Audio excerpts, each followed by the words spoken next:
Oke, sahabat Wali, jumpa lagi di Bincang Wali. Nah, kali ini saya akan membahas bagaimana peluang usaha di bidang fried chicken. Kita tahu bahwa bisnis fried chicken di Indonesia sangat masif gitu ya, baik yang skala resto, skala yang middle gitu ya, maupun yang skala bud. Perkembangannya sangat kita lihat berkembang di berbagai kota besar di Indonesia, bahkan sampai masuk ke kota kecamatan. Nah, siang hari ini saya kedatangan tamu khusus, Bapak Alexander Theo selaku owner dari Crispyku Fried Chicken. Selamat siang, Pak Alex. Ya, selamat siang. Apa kabar, Pak Alex? Baik, luar biasa. Ya. Luar biasa ya. Iya. Nah, saya dengar dulu tahun 2020 pun perkembangannya sangat bagus, Pak Alex ya. Meski pandemi, jumlah gerai yang dibuka lebih dari 60 nih. Oh iya. Ya lumayan. 2020 sekitar 65-an, 68 outlet. Jadi 2020 itu malah kita nggak stop gitu loh. Jadi tetap jalan gitu loh. Nggak work from home gitu-gitu. Ya enggak, karena kan kita bisnis makanan masih boleh. Mitra-mitra juga masih banyak yang dagang seperti itu. Oke. Cuma kalau misalkan penambahan outletnya ya dari target ya masih cukup jauh lah ya gitu loh. Cuma tetap jalan seperti itu. Oke. Nah, melihat potensi bisnis fried chicken sendiri, Pak Alex, ke depan akan seperti apa nih, Pak? Ya, kalau potensinya sih di fried chicken sih saya rasa masih cukup bagus karena makanan rakyat ya gitu loh, yang disukai oleh rakyat Indonesia seperti itu. Di mana-mana orang mencari fried chicken, tinggal produknya aja ditambahin sambal matah misalkan, sambal geprek, sambal hijau gitu loh, terus burger gitu seperti itu ya. Mari inovasi di produk aja, chicken fillet, barbecue, keju dan sebagainya seperti itu. Secara produk berarti varian sambal yang tadi disebut itu ada ya, Pak ya, di gerai-gerai? Ada, iya, ada. Kita udah main yang sambal geprek itu, jadi si mitra nggak buat sendiri, kita yang supply, kita homemade, kita buat, kita supply kepada mitra-mitra. Sambal geprek, sambal matah, terus barbecue, keju seperti itu. Ya. Jadi kalau melihat perkembangan bisnis fried chicken ini kan baik di kota besar maupun kota yang bahkan tadi ya sampai ke kota kecamatan ini kan juga sangat bertumbuh gitu ya, demand-nya sangat tinggi gitu ya. Apa yang membuat Crispyku bisa bersaing dengan pemain yang lain, Pak Alex? Oh ya, kita pelayanan, Pak. Jadi bisnisnya bisnis pelayanan gitu loh. Kita ada admin online yang 8 jam depan komputer terus. Gitu loh. Jadi untuk melayani mitra, WA mitra, ordernya bisa online. Jadi jam 10 malam dia mau order silakan, nggak ada masalah.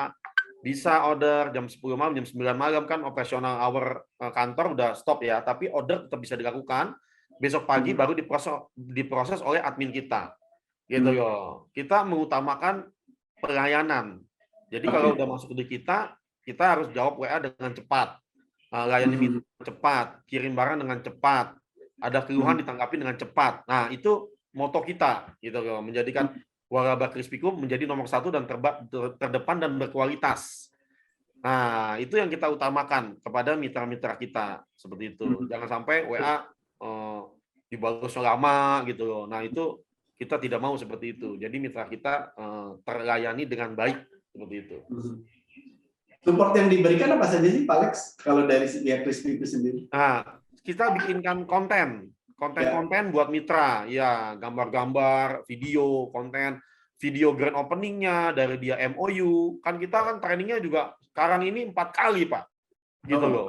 Iya, trainingnya nggak main-main nih, ya kan? Kalau dulu cuma hantem kromo, ibarat kata 2 kali jalan buka gitu, ya kan? Nah, sekarang kita sistemnya 4 kali training. Training pertama bersama dengan MOU, ya kan? Kita ada MOU-nya, ada pendalaman materi.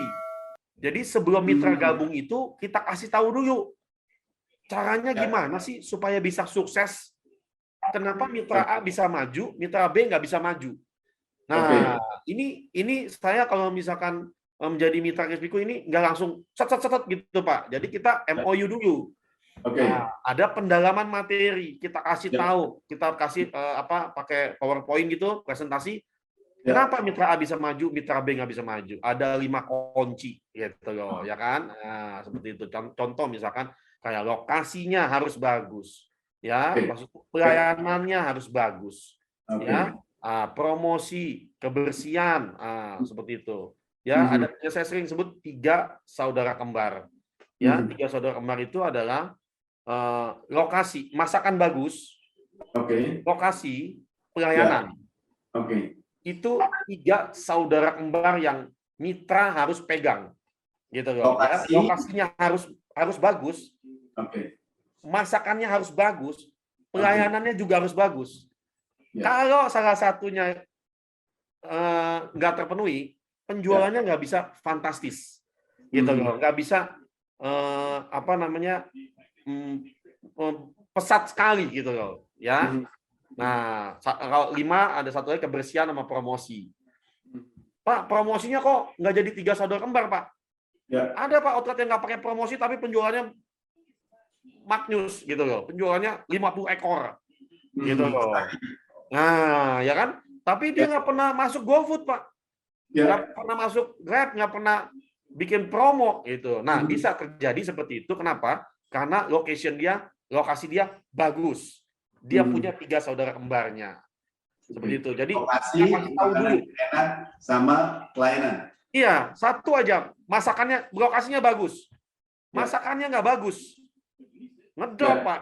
Iya, nggak bisa fantastis gitu loh. Salah satunya gagal, nggak terpenuhi oleh mitra, juga kurang gitu loh.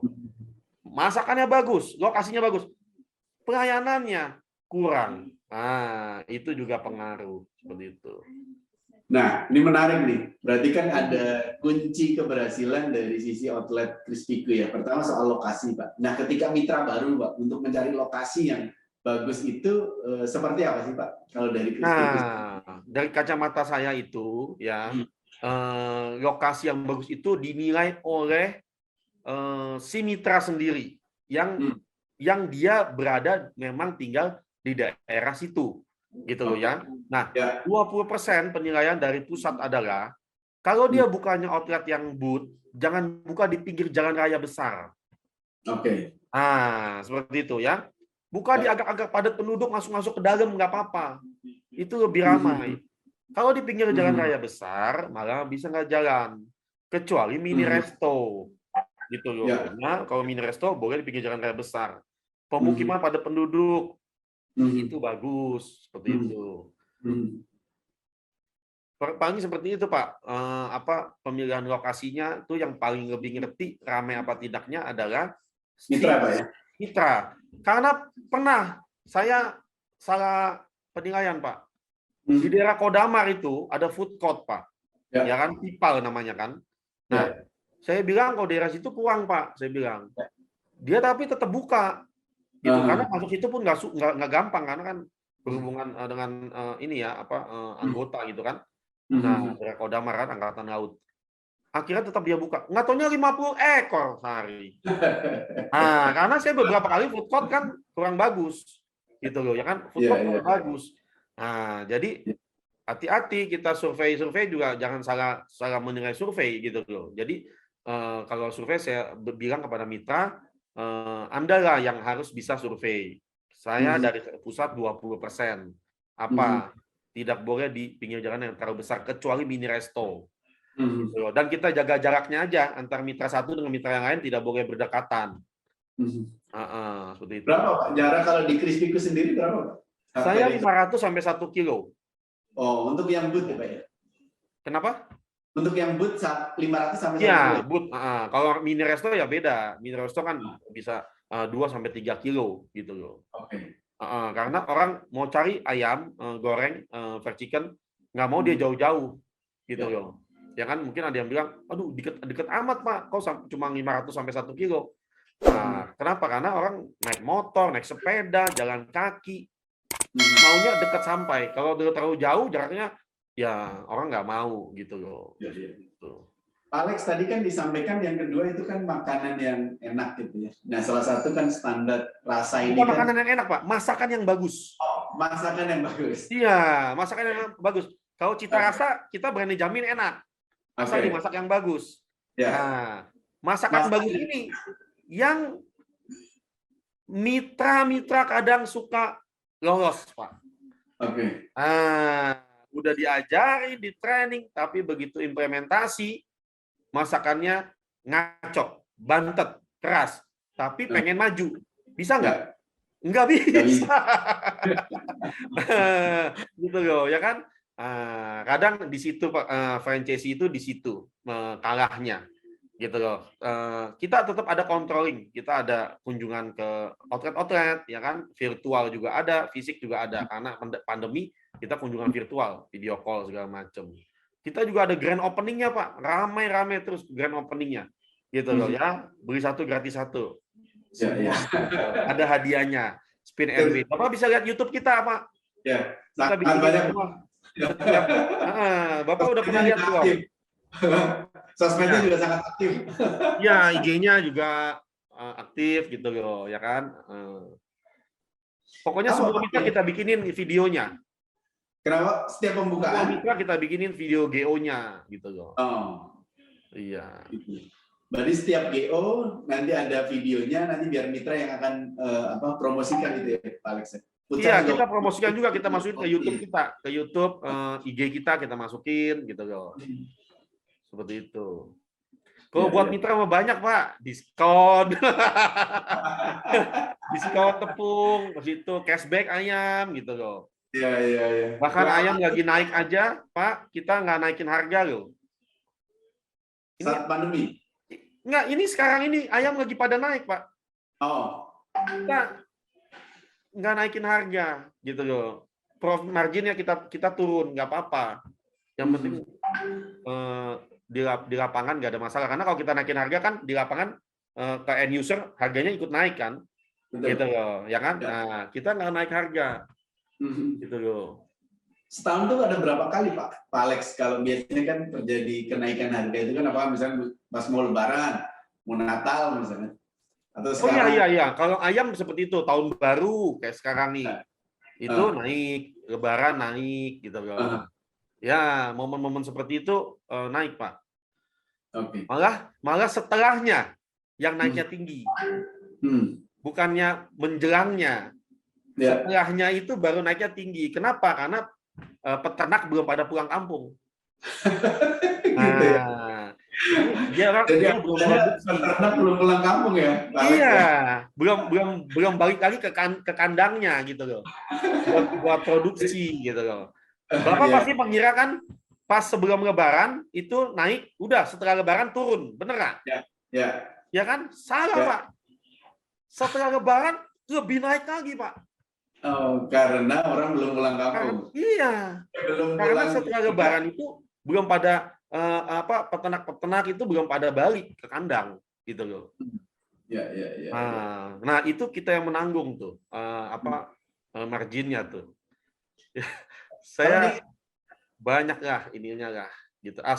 Cuma kadang ya mitra kan ada yang mau tahu, ada yang enggak gitu ya kan. Tadi Kristiku, Pak Alex, distribusi itu dari Jakarta semua atau memang ada semacam stock point di berbagai daerah, Pak? Enggak. Kita terpusat di Jakarta. Oh. Terpusat di Jakarta, kita kirim pakai ekspedisi kalau yang di luar kota. Kalau di luar kota yang udah kita nggak bisa supply ayamnya, baru itu bumbunya yang kita supply. Ayamnya dari kota asal. Dan kita sudah dapat sertifikasi halal loh, Pak. Baru keluar kemarin. Iya. Tembus saya sertifikasi halal saya. Audit sama MUI, keluar saya sertifikasi halalnya nih. Iya. Berarti yang disupport atau didistribusikan produknya dari support tadi apa sih, Pak? Ayamnya, bumbunya? Ya, kalau di Jabodetabek, kalau di Jabodetabek itu kita sampai Indramayu, sampai Tasik, Bandung, itu kita supply ayam bumbunya. Kita ada mobil pendingin. Kita ada mobil pendingin yang ada blowernya, itu kita bisa kirim spreading ke outlet-outlet kita. Tapi yang udah di luar kota itu ayamnya dari kota asal, biar HPP-nya lebih murah. Oke. Gitu loh, ya, dan kita bumbunya nanti kita supply, seperti itu. Tetap kita training. Berarti langsung ke outlet ya, Pak Alex ya? Tidak ke titik satu Enggak, ke outlet, outlet ya? Iya, langsung ke titik-titik outletnya. Buat mitra happy dong ya? Kenapa? Nggak perlu repot-repot ya? Buat mitra lebih happy karena langsung ke outlet. Oh iya, dia nggak ngambil, iya. Mitra nggak ngambil ke pusat, enggak.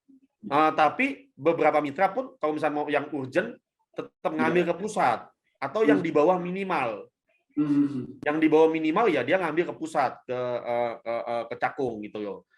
Tapi kalau misalkan dia udah ada minimal, dia nggak mau pusing ya kita kirim seperti itu. Kita kirim ayamnya pakai mobil pendingin gitu loh. Di luar kota juga harganya kita diskon biar ongkos ekspedisi, kan ada ongkos ekspedisi dia nanggung kalau udah jauh kan, kayak di Balikpapan, di Medan gitu kan, Surabaya. Nah, cuman masih ketutup gitu loh, seperti itu. Gerai sekarang berapa Pak Alex?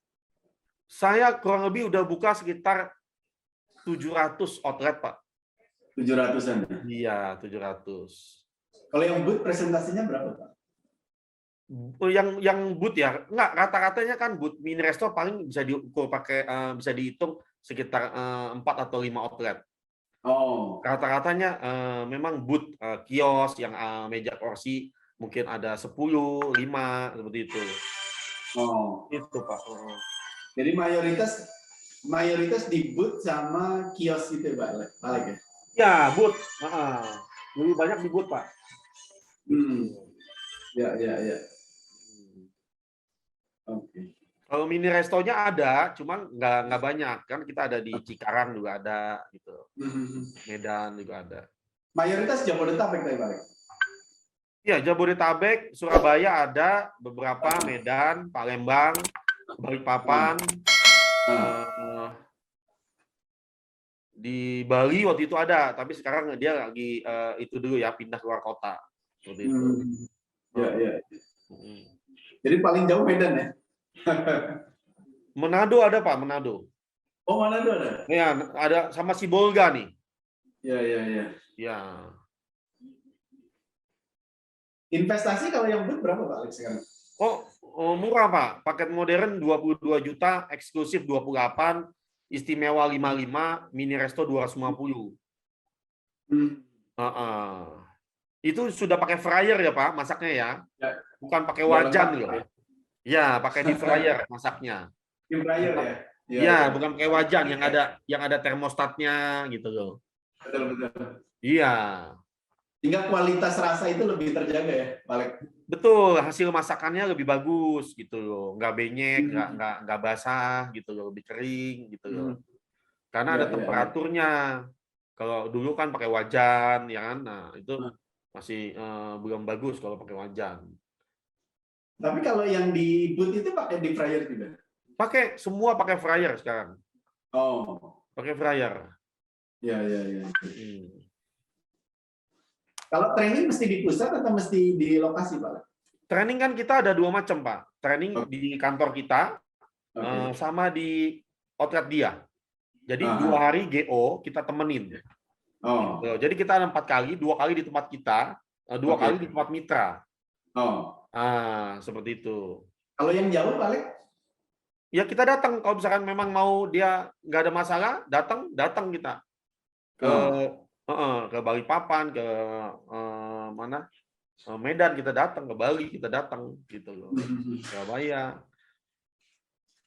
Tapi mayoritas gerai ini masih di Jawa, Pak Alex ya? Ya, lebih banyak sih Jabodetabek sih. Iya. Pulau Jawa.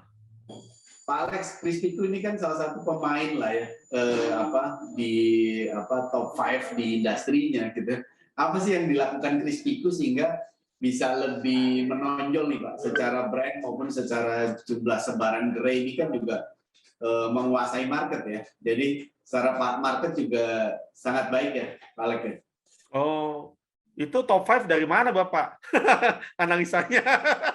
kan kalau ngelihat maksudnya masuk ke dalam 5 besar lah pemain yang di skala boot ya Pak ya. Skala boot ini kan sangat banyak ya pemainnya gitu kan.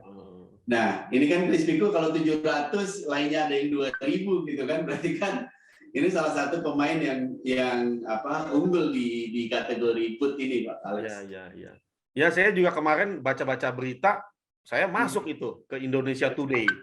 Gitu loh. Indonesia Today ada 3 franchise fried chicken yang menggiurkan lah, judulnya seperti itu. Ya. Dibaca-baca, 1 The Besto, 2 Sabana, 3 Chris Pico. Aduh, kaget juga saya. Itu kan saya nggak nyuruh wartawan ya untuk tulis ya. Jadi mereka yang survei sendiri berarti kan. Alhamdulillah puji Tuhan dah masuk gitu. Ya, intinya sih jalanin yang terbaik aja. Kalau masalah seperti itu ya digital marketing kali Pak ya, gitu loh. Jangan kita main semua digital marketingnya kan kita jalankan gitu loh. Intinya bisnisnya bisnis pelayanan gitu loh.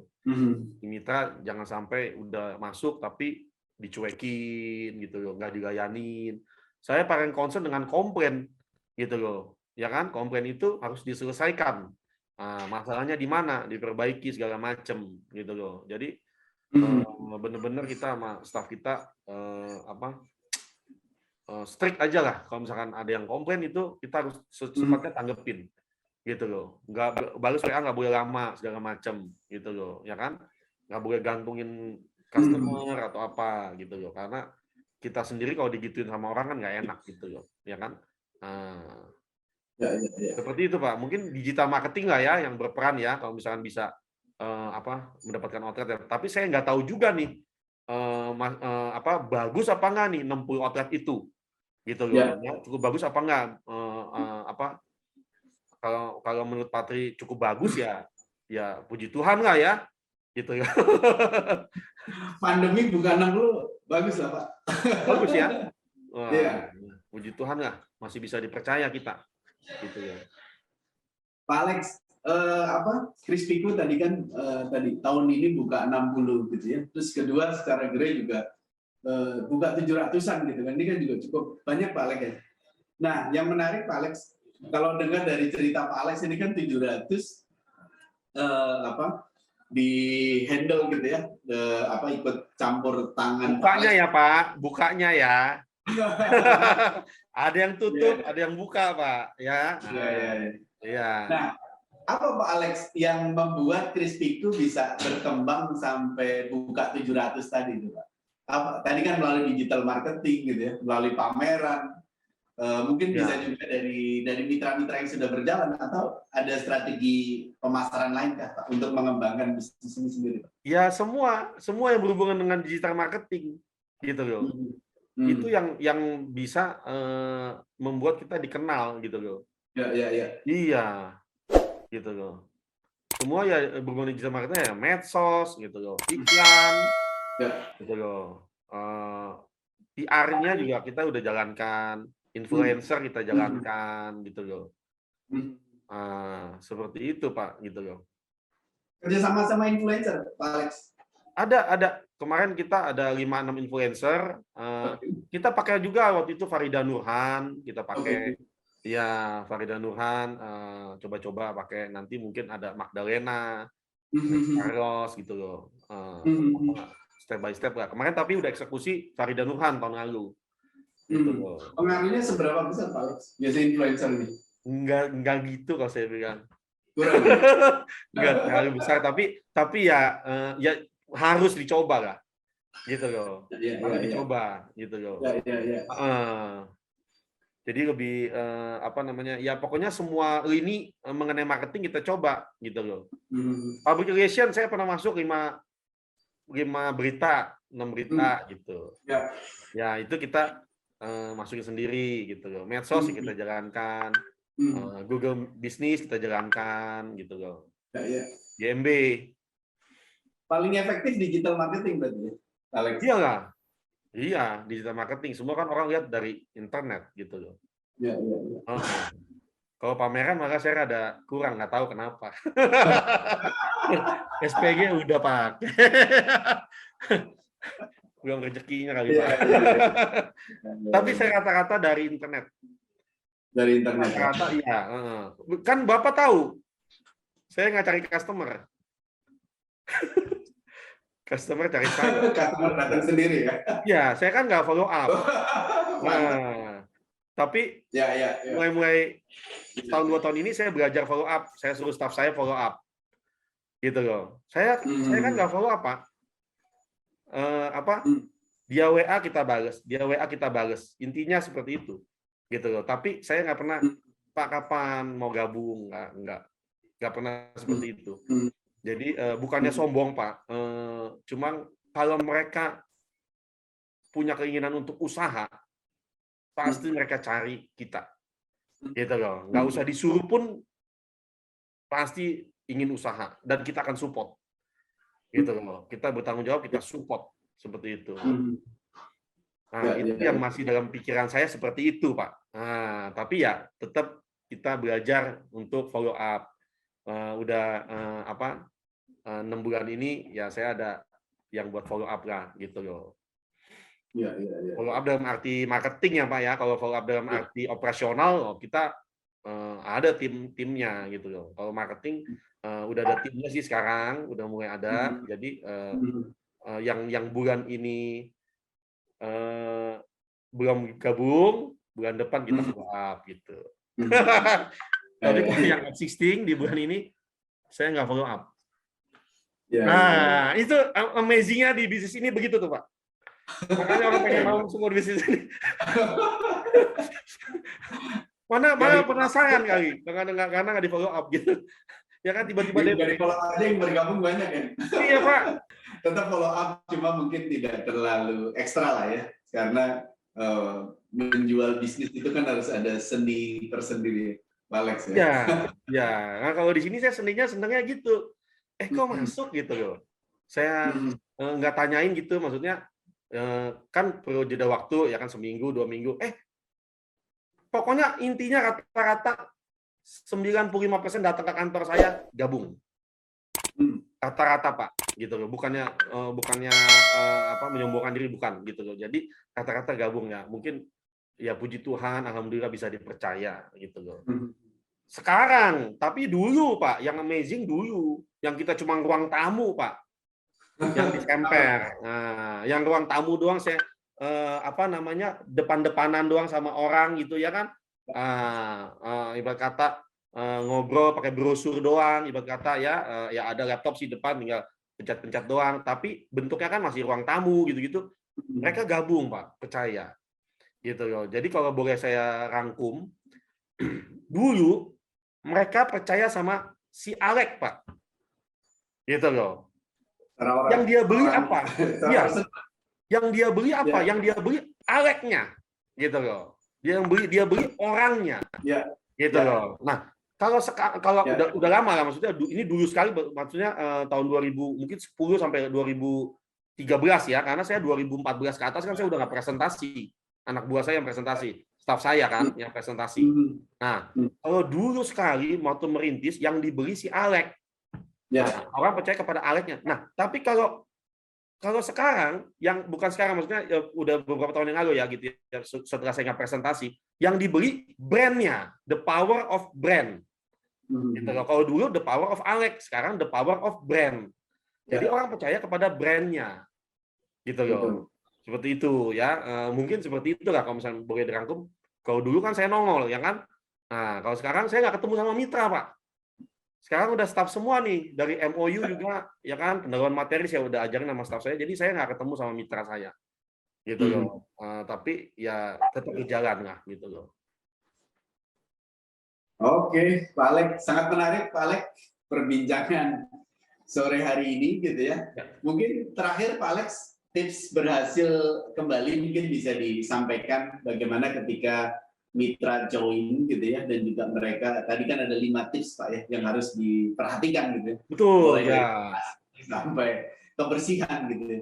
Nah, mungkin bisa disampaikan apakah ada sesuatu yang perlu diperhatikan oleh mitra sendiri ketika mereka ingin sukses bersama Krispiku, Pak Alex? Ya, itu yang tim kita sering sampaikan, ya. Tim kita sering sampaikan bahwa ada 5 poin yang mitra harus pegang apabila ingin sukses. Karena kita sebagai franchisor tahu mitra mana yang nggak sukses, mitra mana yang bisa sukses. Kalau dia bisa sukses, kita belajar, kita analisa kenapa dia bisa sukses. Nggak taunya kuncinya tuh kurang lebih ada 5, tapi ada 3 yang kita sering sebut 3 saudara kembar. Gitu ya. Pertama, masakan bagus, kedua pelayanan, ketiga lokasi, keempat kebersihan, kelima promosi. Seperti itu. Ya, itu yang harus dipegang oleh tim mitra apabila ingin bergabung di bisnis khususnya kuliner fried chicken. Seperti itu. Oke, baik Pak Alex, terima kasih atas waktunya. Nanti kita akan tampilkan di YouTube. Sukses selalu untuk Krispiku, Pak Alex. Dan mudah-mudahan apa yang disampaikan oleh Pak Alex dapat memberikan inspirasi buat para pemirsa untuk melihat bagaimana kisah keberhasilan Krispiku dalam mengembangkan membuka hingga 700-an gerai fried chicken-nya. Salam sukses untuk Pak Alex, sukses untuk kita semua. Terima kasih, Pak Alex. Oke, terima kasih. Sukses buat Pak Tri juga. Oke, ya, sore Pak.